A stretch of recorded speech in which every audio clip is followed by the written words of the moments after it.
بسم الله الرحمن الرحیم. ملګرو د یو ملک فوج د دغه ملک د حفاظت لپاره کچره د بار نه څوک په دې ملک باندې حمله وکړي نه دغه فوج به د ملک د ډیفنس او د تحفظ لپاره جنګ کوي. خو چې کله داسې وشي چې دغه فوج ځان د خپل ملک مالک وګڼي او حکومتونه کوي او هغه خلک چې کم د فوج د ظلم خلاف आवाज اوچتي نو هغه قتلي او جیل تکي نو د دغه ملک پس کیږي نو تتمادو د میانمار او د برما فوج ته وایي او دا هغه فوج دی چې په 1948 کې برما د انګریز نه ازادي اخیستې ده. نه د انګریز نه د ازادۍ اخیستو نه مخکې دا فوج چې و نو د انګریز د ازادۍ خلاف هغه جنگ کړی دی او په هغې کې کردار ادا کړی دی. نو چې کله برما ته میانمار ته ازادي میلاو شوه نو دا فوج د هغې نه پس ځان د خپل ملک فاونډرز حسابوي چې موږ بانیان یو د دې ملک، دا ملک خو موږ جوړ کړی دی. نو لهذا چې کله دوی دا خبره کوي نو ځان له پخپله دا حق دوی ورکړی دی چې اوس دا ملک به چلوو موږ. نو په 1962 کې دوی په لومبي ځل باندې ټیک اوور وکړو او سیاسي حکومت یې لرې کړو او د نیکسټ 50 ایئرز پورې 500 کالو پورې دوی په ملک باندې حکومت کړی دی. نو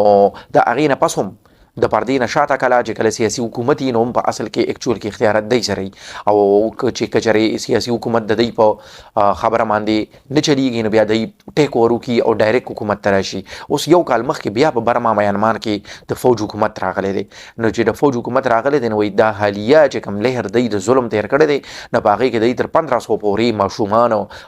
بېګناه خلک قتل کړی دی او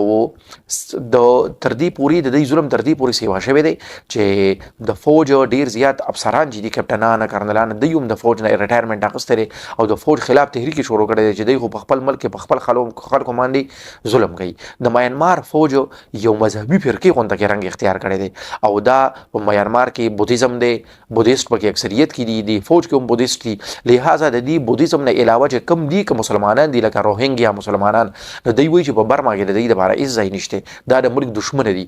نو دوی په مسلمانانو باندې هم په روهینګیا مسلمانانو باندې دومره ظلم و ستم کړی دی چې هغه غریبانان مجبور شو او بیا بنگلاديش ته او هندوستان ته هجرت وکړو او هغوی ول هلته کې مهاجرین کیمپس جوړ کړل. نو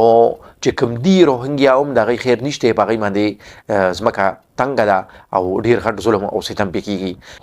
او دا صرف مسلمانان نه بلکې په دغه ملک کې چې کوم هم اقلیتونه دي د هغې خلاف دغه شان کار کړی دی. نو ځکه ویلی شي وایي د برما فوج د ازادۍ نه پس په خپل ملک کې په حالت جنگ کې دی او د خپلو خلکو خلاف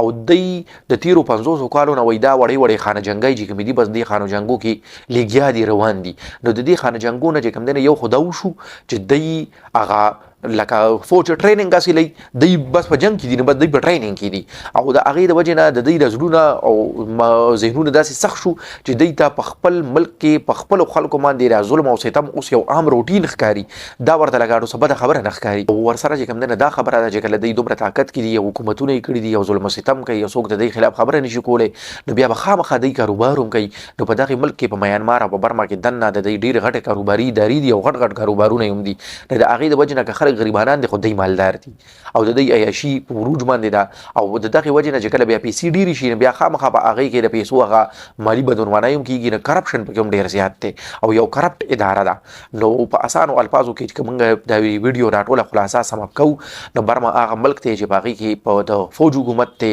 اوس هم موجوده هم د فوج حکومت دی، مخکې هم د فوج حکومت و که کله سیاسیان راغلي هم دي نو په اکچوال کې اختیارات دی سره او د دغه دا د دوی دا فوج چې دی نو دا یو مذهبي فرقې رنګ اختیار کړی دی، دا یو د ظلم او ستم کولو یو اداره ته جوړه شوې ده، یو کرپټ اداره ته جوړه شوې ده. او که چېرې بل ملک هم هر یو ملک کې که چېرې داسې فوجونه وي چې هغوی په خپلو خلکو باندې ظلم کوي، کاروبارونه کوي او ظلمونه کوي نو د هغې ملک به هم دغه حالي په کار دي چې د فوج کوم خپل آیني کار دی چې هغه وپېژني